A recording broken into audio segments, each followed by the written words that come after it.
UCLA is a university with unlimited possibilities for students that desire world-class academics and research, unmatched diversity, incredible cultural and social opportunities, successful alumni and career networking, first-class campus facilities, plus America's top intercollegiate sports teams. Located in Westwood, just a few miles from the Pacific Ocean, UCLA's 1 square mile campus is surrounded by famous cities such as Bel Air, Beverly Hills, Brentwood, and Santa Monica.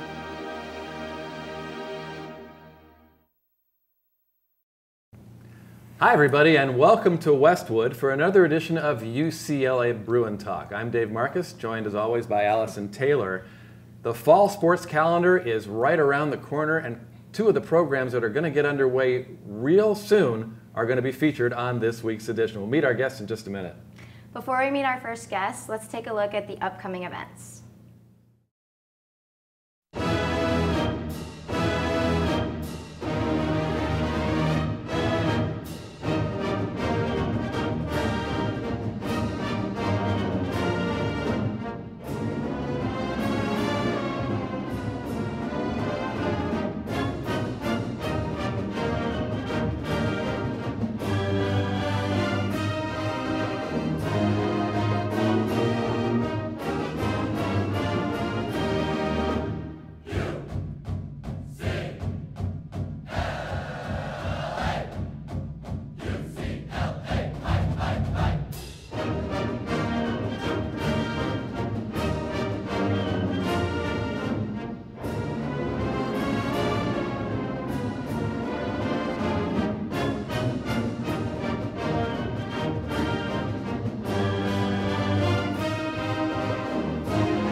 It all gets kicked off by UCLA men's soccer on August 27th when they travel to take on Louisville. It's a tough start to the season, but these guys are ready for it. We're pleased to be joined by three of the stars of the soccer team, Eder Arreola, Rose and Kelyn Rowe. Gentlemen, welcome to UCLA Bruin Talk. Thank you. Thank you very much. Eder, your senior season, last year the Bruins 16-5-1 NCAA quarterfinalists.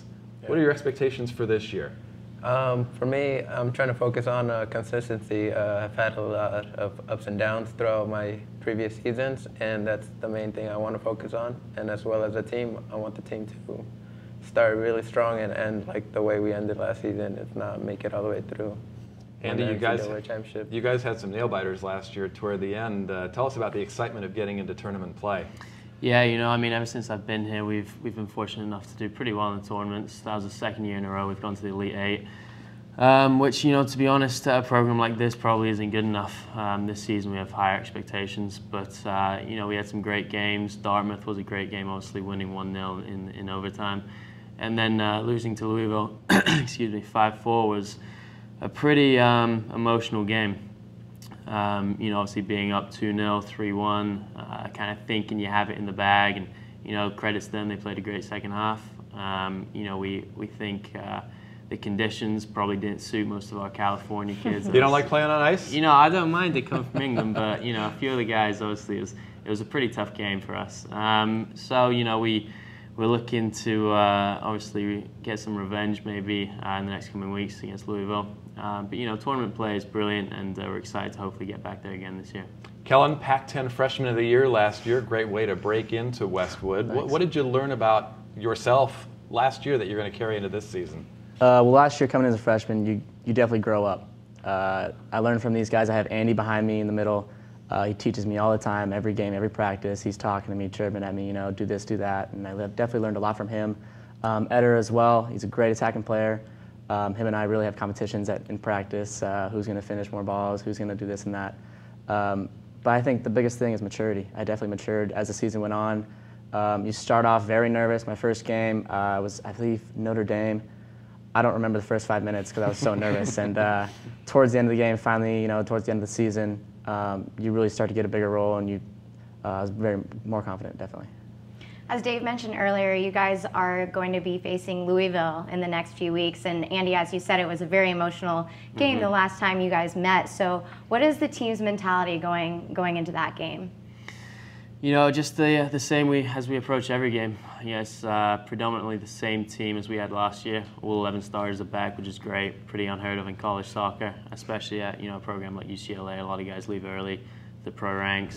We had a very young team last year with not a great amount of expectation. A lot of people said it was kind of a rebuilding year. I think we proved them wrong. We tried to, at least. And Louisville is another great team. They're a great program. We have a lot of respect for them, but we have a lot of belief in ourselves, and we're a very good side with a lot of confidence. Returning all 11 starters, adding 6, 7 players is great as well. 4 great freshmen, 2 awesome transfers who came in early, and obviously we get Chris Cummings and Fernando Mongi back, which is huge for us. So, we'll go into it the same kind of mentality as we do every game, just a lot of belief. We have a great character and a great mentality about ourselves, a lot of confidence, and hopefully we'll get the result. Eder, Andy mentioned the game against Dartmouth, and you had the game winner in extra time. Describe the feeling of pulling that one out. Yeah, I mean, it was actually my first 2 goals playing at Drake Stadium since I've been here, so it's like one of the best feelings here playing at UCLA. So I was happy that I was able to contribute to the team to take the team to the next round, so it's a pretty exciting moment for me. You are one of the fastest players on the Bruin squad. You're like a blur out there, and a lot of times you're stealth. I mean, I called a couple of your matches last year, and you just appear. How did you develop the knack of knowing where to be at the right time?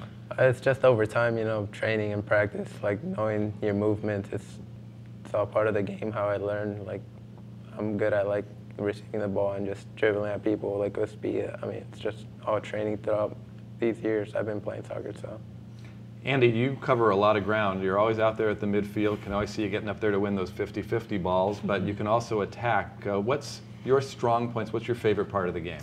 My favorite part of the game has to be just passing and creating. I like to spray long balls when I can and get the balls to our playmakers, Kelyn and Eder.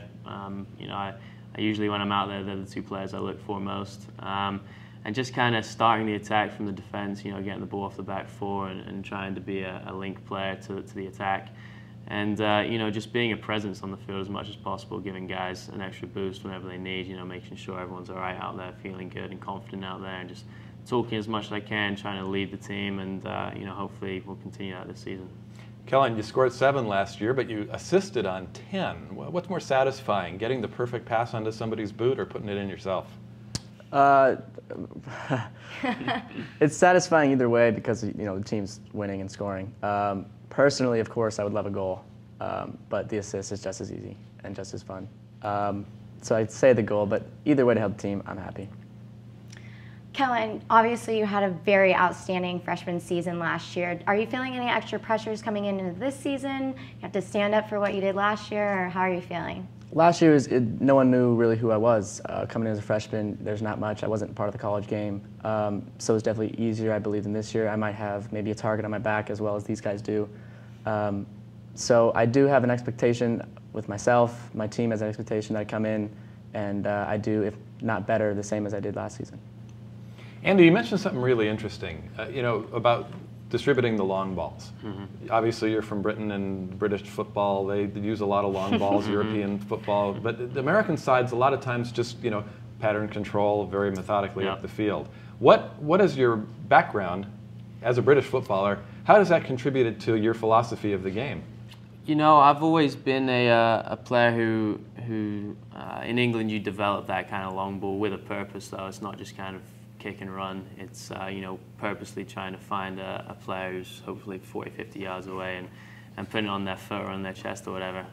So that's something I've developed and something I love to do. But with the coaching staff here and the technical players we have, it's very much 1 and 2 touch, keep it on the ground, and try and play kind of a Barcelona or Arsenal type soccer. The college version, I guess. So that's kind of my philosophy as well. I love to keep the ball, possess. I believe when you have the ball, you have a good chance of scoring and winning the game. If you don't have it, you can't score. So, you know, we try to instill that philosophy, just keep the ball, play simple, you know, and the chances will open up. And, you know, with guys like this on each side, it's pretty easy to create chances. Eder, we talked about August 27th being your opener. That's an early start. When did you guys really kick it into high gear in your training to get ready for that opener?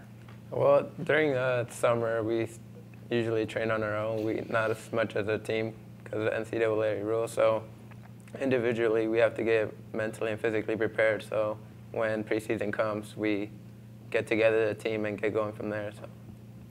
Are there any challenges that you guys think that the team faces this next year? What kind of individual obstacles are you guys looking to overcome? Well, you know, we do have the 11 starters coming back. So we definitely have a target on ourselves, and everyone expects us to do very well. So that's one huge one right there. But for us, we're looking to just go out the season as we did last season. Come in, we all know each other, so the chemistry's great. We want to come in, do as best we can. We're looking for a national championship.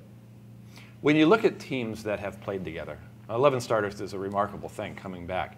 You develop that sixth sense of where everybody's going to be on the field. When did that kind of click in last year, where you started getting a sense of knowing where your teammates were going to be, what they expected of you? You know, when we first got our lineup, it was very crazy. We didn't know who to put in where. We had so many freshmen starting, we didn't know what to do. I think towards the middle of the season, we definitely got a lineup going, and once you do that, you kind of get used to each other. Instead of reacting to a player and what they're going to do, you're starting to anticipate. So now you're there one step early, and it's so much harder to defend that way, which is what we look to do next season. But I definitely, towards the end of the season, we were on point all the time. We talked about playing in the adverse weather conditions in the tournament last year. Andy, you don't have to play in too many adverse weather conditions here in Westwood. Was that a big part of your decision to come to UCLA? You know, it was a decision I'll never regret. I've had an incredible experience here in Westwood. The moment I met Jorge, Eddie, and Kenny, the coaches, and the second I stepped foot on campus, I knew this is where I was going to end up. It's an incredible environment to play, to learn. There's some great people. You know, I love the California lifestyle. It's very relaxed and mellow, and you know, it's just I knew it'd be a great place to spend 4 years. You guys get a couple of transfers in, Victor Munoz and Ryan Lee, who come in to join the UCLA program. Have you had a chance to really get to know them yet? Yeah, they came in during spring, so it was great. We all got to know them. They're now living on campus. We see them every day. I'm working with Victor at the camp today, so it's really nice. They've really fit in. They gelled in perfectly. We look for both of them to help us out, definitely. Before we close, I'll ask you each, what was the biggest bit of growth your team made last year that you can carry into this season? Eder, what clicked last year? I think it was confidence. Like he said, we had 8 freshmen coming in, and there were like 8 starters that were freshmen. So I feel like confidence was important for them and for us as well as a team. So that's what helped us make it as far as we did. Andy? Yeah, I'd have to agree, and I think the kind of character we showed and we kind of all clicked very early on. We knew that we had to depend on some new players, but credits to the new guys. They came in, they were willing to learn, willing to listen, and you know, a few of them had incredible years for us, and it was up to us juniors to try and kind of mold them into UCLA players and make sure they knew what it meant to play for UCLA, which is a tremendous honor, and you know, they understood that quickly. Kelyn, how great. You got 3 years ahead of you. Yeah. I'd have to go with maturity, definitely. Like Eder said, 8 freshmen came in, 5 or 6 started off the bat. It's towards the end of the season, you really saw the freshmen really playing as sophomores or juniors. Well, I hope you all follow UCLA soccer this year. If you can't make it out to Drake Stadium, audio play-by-play of all the home matches will be available on UCLABruins.com. Gentlemen, thanks for joining us. Best of luck in the upcoming year. Thank you very much. And we'll be right back with more UCLA Bruin Talk right after this brief public service announcement.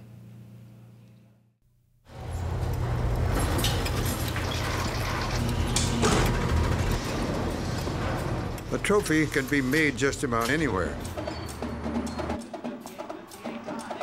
But there's one place where champions are made.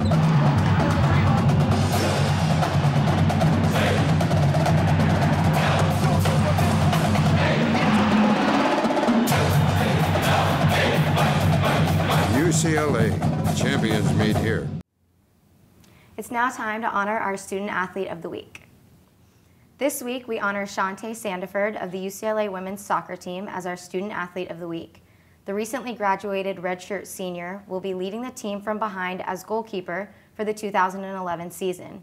Sandiford joined the Bruins in 2008 after having transferred from Villanova University. Throughout her time as a Bruin, Sandiford has been ranked second in the Pac-10 amongst women's goalkeepers. In 2009, Sandiford helped a 21-2-1 winning record, ranking an all-time second on UCLA's single-season charts.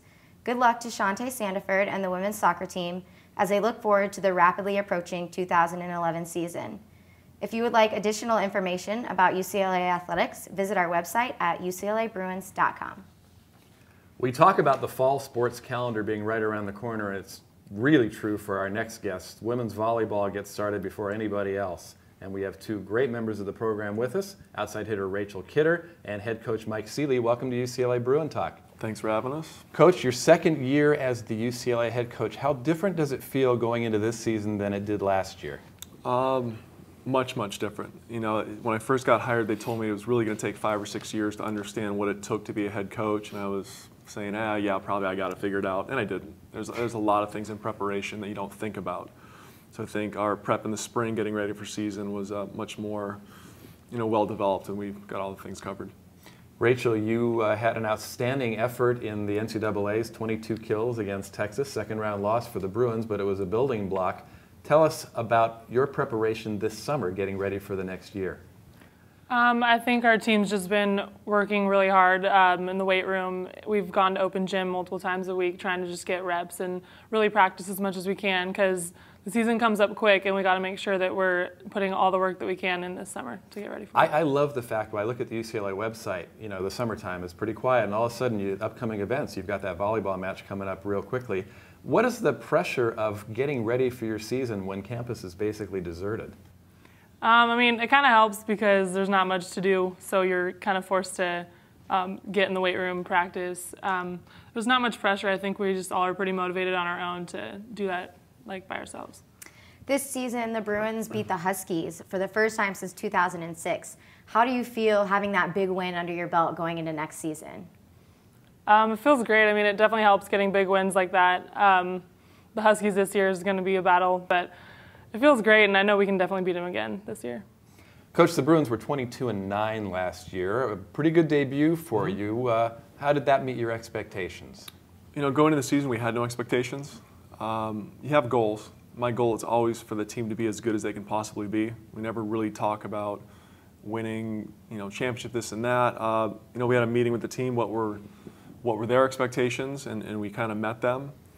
For me last year, there wasn't one match that we weren't in. So 9 losses, the Pac-10 schedule was very, very difficult, but there wasn't one match in the Pac-10, maybe Washington, we were a little bit sleepy. But there wasn't one match that we weren't competing with the chance to win. So regardless of what the record was, I thought we were in every single time. Your program, even with Pauley Pavilion undergoing renovation, is staying on campus. You're going to be playing your matches in Collins Court at the John Wooden Center. It's going to be an intimidating, kind of hot atmosphere in there. I think it's going to be a lot of fun. It's a very intimate atmosphere, and when I was an undergrad here, that's where the team played. They played in the Wooden Center, and I remember being in a packed house against Stanford when it was number 1 and 2 in the country. So it's an amazing environment. I know for some of our bigger matches last year, we got between 4,000 or 5,000 people. I know that Wooden only seats 2 and change, so there's definitely going to be some people, some fans left on curbside. So hopefully that creates a buzz and they get there early and get some seats. Rachael, as a player, when the place is sold out and the noise level is so loud you can hardly even think, how do you maintain your composure? How do you focus on your game and not on what's going on around you?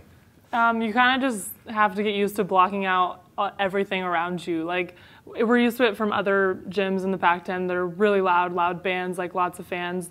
So I think that it'll be fine in the Wooden Center just as long as we are able to block out the crowd and just really focus on what's going on the court. Mike, how did your experience as a student athlete affect your decision and how you coach now? As a student athlete, I was such a volley dork. It was just volley. So it's always been my life. And it was interesting. It's when I, coming back was a dream job, get hired, and it always just felt natural. It seemed like it was going to happen from the get-go, and the stars lined up, and it just happened. And it didn't really hit me until I went out recruiting the first couple times. And you walk in a gym, and there's 500 coaches, and I realize that the 4 letters mean a lot. Right. It's always been my home, so I just associate with home. But when you start comparing it to all the schools around, I realized that it's an amazing opportunity. It's a pretty heavy job. Rachael, your family has long been associated with UCLA. Your dad, John, played on the offensive line for UCLA for 4 years. Why didn't I know that? You did know that. I thought you knew that. Well, tell us about your earliest memories of UCLA. I mean, ever since I can remember, we've always been like UCLA fans, always watching the football games with my family. My aunt went here also, so from my whole family, we've always been UCLA fans. When did you know that volleyball was going to be for you? Obviously, you're tall. It probably got steered toward basketball, too. When did volleyball become your path? Well, actually, like basketball was kind of my passion from the beginning, and I played volleyball starting my freshman year of high school. So since then, I kind of knew that I wanted to play, but didn't really think I had a shot because it was new to me, and I was really like not used to the sport at all. But then I think once like sophomore year rolled around, I realized that that's what I wanted to do. Well, Mike, when you take somebody like Rachael, who got to the sport relatively late in their athletic career, I guess there's natural ability and there's technique. How do you, as a coach, evaluating talent, take a look at somebody who may not have the experience to have great technique yet? Well, thank God Andy Banikowski saw Rachael and knew that she was going to be great and pulled her in, and I'm riding his coattails on Rachael right now. You know, it's tough because in women's volleyball, the recruiting happens so early. So you're getting commitments from sophomores. You're having freshmen and 8th graders on campus. So it's a little bit ridiculous in that sense. But you know, I guess it's similar to when I coach on the men's side because the men develop later. So you're looking at some big, lanky, gawky kids that you're assuming are going to be great when they fill out and get strong and kind of find their bodies. So it more or less the same talent. Now you're just looking at some players are really polished right away. Some are just great frames and great athletes and maybe don't play the sport well. You just hope you can coach them up and kind of get them dialed in. You were a great setter in your... I was a setter for sure. In your playing career. Yeah. The quarterback on the floor. How do you think that perspective helps you as a coach, understanding positioning, understanding where you want your players to be? Yeah, I've always thought that setting-wise, you got to understand every position. You got to know when your middle's late. You got to know when they're dragging their arm. You got to know when passers aren't getting feet to ball. So I think it helps a ton. And I always tease at my last staff where I worked in Hawaii, all 4 coaches were setters. And this year, same thing. All the coaches, everyone, all my assistants, everybody was a setter. So we tease that we're the smartest staff out there. Don't tell anybody that. Rachael, as an outside hitter, obviously you're getting up there, you're trying to kill the ball. You have to rely on a lot of those same reads. You've got to know where the play is. You've got to know where the ball is going to be set. What do the fans watching in the stands or watching on TV, what should they look at that they may not know about how to see a play developing? I mean, as an outside, it's a lot more complicated than I think people understand. But the main thing is looking at seeing the block in front of you. When you have 2 people right in front of you, you have to know if you can hit on the top, try to hit their hands, or if there's a hole, you have to be able to see the hole and get there quick before they close it. It's all about just hitting the right area, I think, on the court, knowing where to put the ball. Well, let me ask, I'm going to interrupt because I'm curious by your last answer. How do you make those reads so fast when you're still following the ball on your side of the net? I think it's just great coaching, usually, in that kind of situation. I mean, I've just gotten used to it. I mean, it's all about so I watch the ball first come out of my setter's hands, and then once I know where the set's going, how high it is, how quick it is, I can take a quick glance at the block and you just got to do it quick. It kind of all happens really fast, but it just comes natural over time. Rachael, Dave mentioned your familial connections with UCLA. For you, now being a student athlete here, what does it mean to you to wear those 4 letters proudly? It means a lot. Like, I kind of never thought it would happen. As growing up being a UCLA fan, it was kind of just a dream. Never really thought it would ever happen. And then once I got into volleyball and got that opportunity, just being here, like, sometimes it's just, I forget, like, how surreal it is. Like, just knowing that, like, I'm going to UCLA, like, representing this team that means so much to me that I've grown up with, and that I really just, like, I love it. It's awesome. Coach, I'm going to get back to X's and O's for a second. It's going to make me a better broadcaster when I do some of your matches. You got it. On the defensive side, Rachael talked about the block, talked about sending 2, sending 1. Who's making the defensive calls while the play is going on? We'll have a scouting report basically for each opponent, so we'll know which of their strong rotations, who their go-to hitters are. The thing I like about next year's team versus last year's is we're bigger, so we can kind of block one-on-one. So if we're in a situation where they're best hitters in a certain area, I can now send 2 blockers there, because now I know I can trust Rachael to deal with everybody else by herself. Last year, my assistant coach Dan Connors was kind of doing the block defensive side. He went off to Nebraska. Dan Odell filled in. Dan O'Dell will do some of the block defense. I'll kind of fill in. I miss being a defensive coordinator. It's what I always did as an assistant. So my biggest adjustment as a head coach is not having a clipboard. So I'm sitting between my two coaches that have all the information. So I just got to get much better at really getting dialed into both. So I may hold the clipboard a little bit this year and just get back into what I love. I guess as a head coach, I'm allowed to make those decisions. You mentioned Andy Banikowski, the longtime coach, 43 years here coaching the women, and of course Al Skates, an institution in Westwood. You played under Al Skates. What lessons have you brought from your experience of being around those great teachers of the game? Every one of Al's players that's gone on to coach has been really successful. I think his game preparation was amazing. And everyone kind of does it now, but he was doing it before anybody knew what it was all about. So I think my game preparation is very strong. With Andy, just attention to detail. So I think he was very, very organized and really had everything dialed in from A to Z and exactly how he wanted things to be. So I think the balance between the two has helped. Coach, how's the team gearing up for this next season? What kind of workouts have the players been participating in this summer to ensure that they're ready for the season? I would have no idea because that would be illegal. This team reminds me a lot of the title that I won when I was UCLA. I only won it my senior year, and I remember we didn't have any interaction. We didn't have a big team meeting about, oh, we're going to do this, this, and this. Let's meet and let's go lift. Let's go play. No one spoke. Everyone just went home, and everyone showed up after the summer, and everyone had added 10 pounds, and they're big and they're physical and they're playing great. Same thing with these girls. I haven't seen them because I've been traveling, recruiting, kind of taking our downtime, and we show up. Like we just had camps. All the girls are working in camp and doing demos. And I couldn't believe how good everybody was. So I think everyone made an individual commitment of what they wanted to do without having to hold each other accountable, and just came back and they're just ready to go. We're ready to go too. You get to this part of the year, you just start getting excited about the new season, and we're thrilled that you came in to give us a preview of UCLA women's volleyball. Thanks for having us. Thanks for joining us. And thank you for joining us on UCLA Bruin Talk. You can follow women's volleyball. There's going to be live audio of all the home matches on UCLABruins.com. And of course, they're playing right down the hill at Collins Court at the John Wooden Center. That's going to do it. For Allison Taylor, I'm Dave Marcus saying so long. We'll see you next time with another great show. For now, bye from Westwood.